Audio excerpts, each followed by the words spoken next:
So firstly, welcome to our channel, sir. तो जी, thank you. मेरा पहला सवाल आपसे ये है कि अब रिसेंटली धमाका आई थी and we have seen you in that movie. तो रिलीज होने के बाद जो पिक्चर जितना कमाई है उस पे आपका क्या कहना है? अरे I am very happy with the response. Audience को इतनी पसंद आई है और चूंकि नेटफ्लिक्स पर रिलीज हुई और फ़ायदा यह है कि at one go the whole world is able to see your product.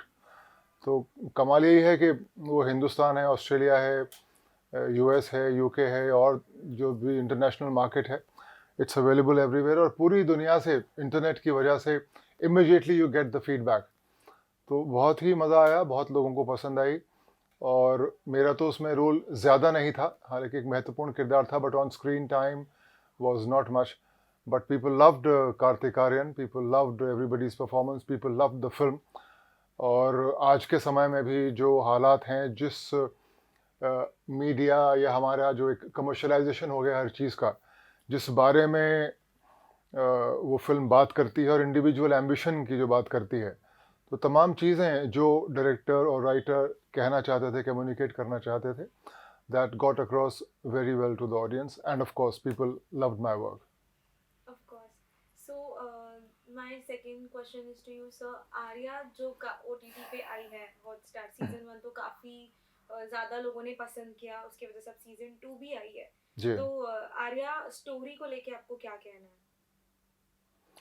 अरे सबसे पहले तो मैं यही बात कहूँगा कि देखिए, आर्या वन भी लोगों ने देखा, बहुत पसंद किया, it got nominated for the Emmys और नाउ सीजन 2 इज देयर। अब देखिए, इस आर्या में अंडरवर्ल्ड भी है, क्राइम भी है, ड्रग्स भी हैं, सब कुछ है, लेकिन उस सब के बावजूद एक बड़ी साफ सुथरी कहानी है जिसको आप सपरिवार देख सकते हैं। इसके मेकर्स ने कहीं भी जो गंदगी या जो एलिमेंट्स हमारे सो कॉल्ड दूसरे फिल्म मेकर्स डालते हैं अपनी अपने प्रोडक्ट्स को, अपनी फिल्मों को, अपनी वेब सीरीज को पॉपुलराइज करने के लिए, चीप थ्रिल्स, गालियां, नंगापन, वो कुछ नहीं है।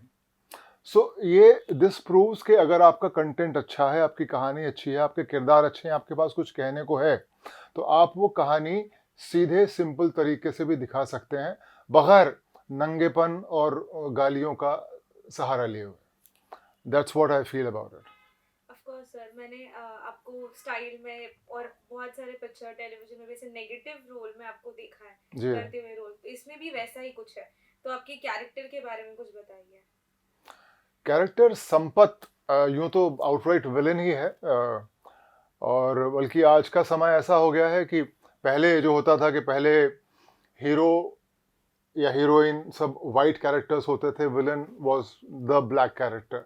Nowadays we are seeing in our stories more and more grey characters, जहां पर कोई भी पूरी तरह अच्छा नहीं है, कोई भी पूरी तरह बुरा नहीं है, वो चाहे हीरो है या विलन है। तो ये भी जो किरदार है संपत का, ऑफ कोर्स विलन है, गैंगस्टर है, मर्डर करता है, कुछ भी करता है, he is committed to his job, but he is somewhere good, कहीं ना कहीं अच्छा ही है। जो कहीं कहीं कहीं उसे लगता है कि ये काम सही नहीं है, जिस तरह वो आरूख की सहायता करता है, एक सॉफ्ट कॉर्नर है, हालांकि दुश्मनी है उसकी आर्या से, मतलब अगर ज़रूरत पड़ी तो उसकी जान ले लेगा, बट लेकिन उसकी बेटी के प्रति सहानुभूति है। तो कहीं ना कहीं वो अच्छाई भी है, जब वो देखता है कि अरे ये ड्रग्स उसने खा लिए हैं और ये तो मैंने ही दिए थे। I mean he had that that feeling of guilt, और कहीं ना कहीं ईश्वर में विश्वास रखता है ना, हनुमान भक्त भी है। तो तमाम चीज़ें हैं, जिस तरह एक बैंक एग्जीक्यूटिव या कोई भी एक आम आदमी अपना ईमानदारी से अपना काम करता है, उसी तरह संपत भी, वो अगर कत्ल कर रहा है या किडनैपिंग कर रहा है तो ईश्वर का नाम लेके ईमानदारी से अपना काम करता है। ये संपत कैरेक्टर प्ले करने के लिए आपको कितनी मेहनत करनी पड़ी ऑन स्क्रीन पर? तैयारी तो होती है एक्टर की, क्योंकि एक स्पेसिफिक कैरेक्टर जैसे इसका था कि भाई एक नॉर्थ इंडिया की, राजस्थान की, एक वो Rajasthan Haryana bordering that area, उस पृष्ठभूमि का कैरेक्टर है। और तो लोकेलिटी के हिसाब से, वहाँ की भाषा के हिसाब से और जिस मिलियू में, जिस सराउंडिंग में कहानी चल रही है उसके हिसाब से आपको अपना किरदार तैयार करना पड़ता है। और सीज़न 1 और सीज़न 2 में भी फ़र्क है। सीज़न 1 में ही वाज़ मोर देसी। सीज़न 2 के आते-आते एक जो उसमें बदलाव आया वो ये था कि जैसे अब शेखावत सीनियर, उदयवीर शेखावत आए हैं तो जर्मनी से आए हैं वो, और उनकी बैकग्राउंड जर्मनी की है, और कहीं न कहीं बचपन से उसका इनका संपत का और शेखावत सीनियर का एक वो रिश्ता रहा है कि ओके ना, he looks up to him as his teacher, as his गुरु।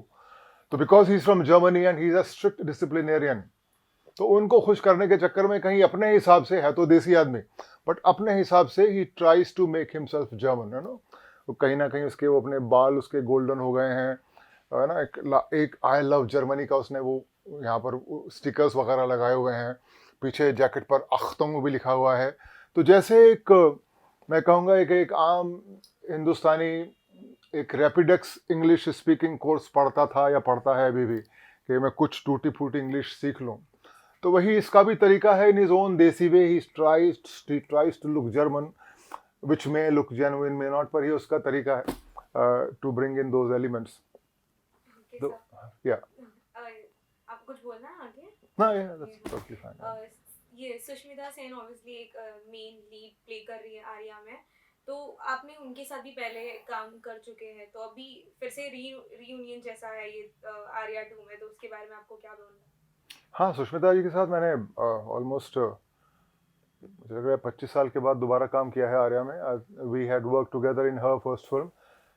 मैं तो तब तक कुछ फिल्में कर चुका था, but she had freshly won the Miss Universe title at that time, और दस्तक के लिए वो साइन हुई थी, डायरेक्टेड बाय महेश भट्ट। उसमें सब मनोज बाजपेयी भी थे, और Mukul, Sharad, the whole gang was there.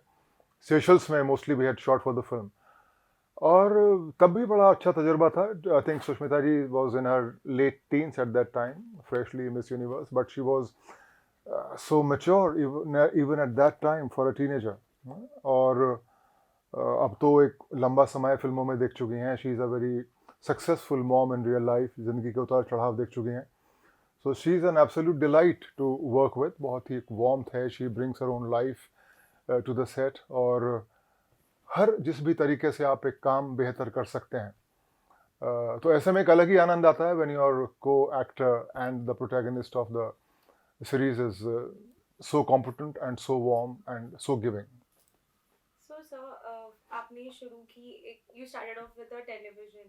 जी। जब टेलीविजन से अपन मूवीज या पिक्चर पे जब जंप करते हैं तो लोग ऑब्वियसली लोगों का रिएक्शन ऐसे होता है कि ये टीवी फेस है। कभी आपको ऐसा चीज फेस करना पड़ा when you jumped from serials to doing a movie? हाँ, मेरा करियर की शुरुआत इट हैपेंड विद फौजी, जो सबसे पहला किया था। I think that went on air in 1989, और फौजी पॉपुलर बहुत हुआ, और अब लोगों को वो याद है as Shahrukh Khan first serial और debut work on the screen. तो उस वक्त ऐसा कुछ ज़्यादा ऐसा डिवीज़न मैंने तो महसूस नहीं किया। हाँ, ये है कि चूंकि वो सारा काम हमने दिल्ली में किया था, that gave me a reason to move to Bombay, कि भाई रोल पसंद आया है, that gave me some confidence, I came here. लेकिन इमीडिएट बम्बई में आके काम मिला नहीं ऐसा कुछ। तो आई वाज, जो टिपिकली ग्राइंड होती है, आई वाज कुछ फोटो सेशंस कराए, then I was going to the advertising agencies, कुछ एड्स किए शुरू में, छोटे मोटे काम किए, before I manage to get a break in Feroz Khan film Yalgaar. तो इट टेक्स टाइम, लेकिन उस तरह का कुछ मैंने वो फेस नहीं किया कि ये टेलीविज़न का है, या क्योंकि नए नए थे, ऐसा कुछ बहुत इमेज सेट हुई नहीं थी। और once I got the break in Yalgaar, people love my work in Yalgaar, and working with Firoz Khan and Sanjay Dutt was such a pleasure. और एक नया लड़का, इससे अच्छी ब्रेक की क्या उम्मीद कर सकता है सिनेमा वर्ल्ड में। और उसके बाद फिर हम इतना काम मिला कि फिल्म ज़्यादा करता रहा मैं उल्टे, बल्कि मुझे बाद में ये लगने लगा, उस वक्त की धारणा थी, जो आपने सवाल किया कि एक इमेज थी कि अगर आदमी टेलीविज़न पर काम कर रहा है तो लोग सोचते थे तो टीवी वाला है। तो मैं भी गलत फहमी में काफ़ी समय, हालांकि शुरुआत टीवी से की, but for a long time I kept saying no to a lot of work on television. क्योंकि कहीं ना कहीं धारणा मन में बैठ गई थी कि नहीं, अगर मैंने टीवी किया, हम तो सिनेमा, हम तो फिल्म करने वाले लोग हैं, अगर टेलीविज़न किया तो कहीं वो इमेज को चोट ना लगे। दूसरा ये भी था कि पहले फिल्मों में टाइम बहुत लगता था, बिकॉज एराटिक शूटिंग्स हुआ करती थी, फिल्में 3-4 साल तक बनती थी, हीरोज टाइम पर आते थे, लेट लतीफ़ी वॉज क्वाइट पॉपुलर, और तो कैरेक्टर एक्टर अटका रहता था बेचारा ना, कि उसका काम भले ही 10-12-15 दिन का है, लेकिन वो 60-60 दिन शूटिंग कर रहा है, क्योंकि हीरो या हीरोइन अवेलेबल नहीं है, तो टाइम भी नहीं होता था टीवी करने का। बट ग्रेजुअली यस, आई बाद में जैसे जैसे चीज़ें इम्प्रूव होती गई, I was able to do both movies and television बगैर किसी स्टिग्मा के। ओके, सो सर आपने अभी तक अपने करियर में जितने भी रोल्स किए, अगर मैं आपको पूछूं कि कोई एक रोल जो यू हैव, मतलब उस रोल से आपने कुछ सीखा है, you have to any one role that आपके दिल के बहुत करीब है, and you have taken that role to your personal life and experience something which that role you have taken to your home. Roles तो क्योंकि क्वांटिटी वाइज इतना काम हो गया, और कहीं ना कहीं आप रोल्स तो बहुत सारे हैं जो मुझे पसंद हैं, और एक विलन को तो बेहतर यही होता है कि अब जो वो सेट पर कर रहा है या फिल्मों में, जो हमारा चूंकि मोस्टली क्रिमिनल या एक शैतान का काम होता है, तो उस शैतान दिमाग को घर लेके ना ही जाएं तो बेहतर है। So I have tried to keep a gap between the two, कि भाई जो प्रोफेशनली हम कर रहे हैं, not to carry that mental baggage home, otherwise it becomes tricky at times. so, जितना भी कर सकते हैं तो रोल्स, बल्कि आई जस्ट फील कि I mean the best is yet to come. अभी बहुत अच्छा काम चल रहा है, आगे बहुत अच्छी पॉसिबिलिटीज़ हैं, तो आई थिंक। लेकिन जो अभी तक किया है, आई फील जो ज़्यादा इंटरेस्टिंग लगते हैं, एक मैंने फिल्मों में तो किया ही, एक टेलीविज़न सीरीज़ मैंने की थी मर्यादा, लेकिन कब तक, उसमें ब्रह्मानंद जाखड़ का एक रोल था, that people love the lot, वो करने में बड़ा मज़ा आया था। टेलीविज़न में फ़ायदा क्या होता है कि आप लंबे समय तक उस किरदार को डिटेल के साथ जी सकते हैं। in a movie, in a typical star, in a big star film or a multi star, आपको समय मिलता नहीं है स्क्रीन पे, काफ़ी एडिटिंग हो जाती है, फोकस क्योंकि मोस्टली स्टार पे होता है, समय मिलता नहीं है। Television gives you that freedom, because television में you are the protagonist, there is more focus on you. So yeah, playing Brahmanand Jakhar in Maryada was a lot of fun. Again, I got another series called एक बूंद इश्क, वो भी star group का ही था, produce by BBC। एक बूंद इश्क में डबल रोल था, एक यूनक और Kalavati, who lives in the society as Rudra Pratap Singh. हकीकत में अपनी ज़िंदगी में वो एक लड़की है, लेकिन सोसाइटी के लिए, समाज के लिए उसे एक पॉलिटिकल लीडर बन के, एक आदमी बन के रहना पड़ता है। तो जो द्वंद्व था इन दो किरदारों के बीच एक ही इंसान के अंदर, वो अगेन वो मेरे ख्याल से 1.25 साल चला सीरियल। तो उसमें तमाम तरह की धारणाएं, लड़ाइयाँ, दो किरदार जीना, इस तरह के किरदार जो मतलब आत्मा लड़की की है, शरीर मर्द का है, वो कॉन्फ्लिक्ट, वो कैरेक्टर जीने में भी बड़ा मज़ा आया।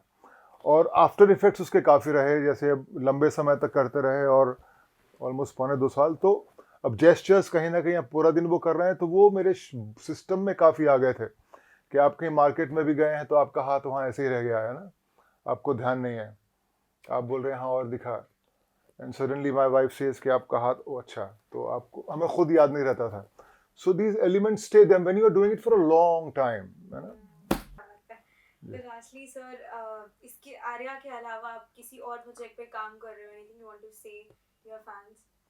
अभी 2-3 बड़ी अच्छी इंटरेस्टिंग चीज़ें हैं।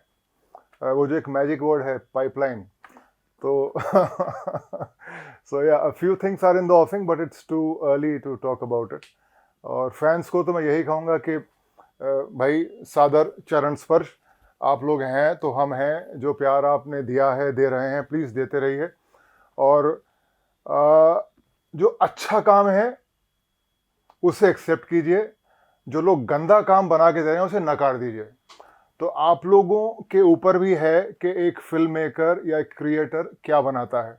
अगर आप लोग गंदा काम एक्सेप्ट करेंगे तो लोग people will give more of that, और अगर आप अच्छे काम को प्यार देंगे, एक्सेप्ट करेंगे, so they will be pressure on film makers to cast good actors, to create good content. Thank you so much.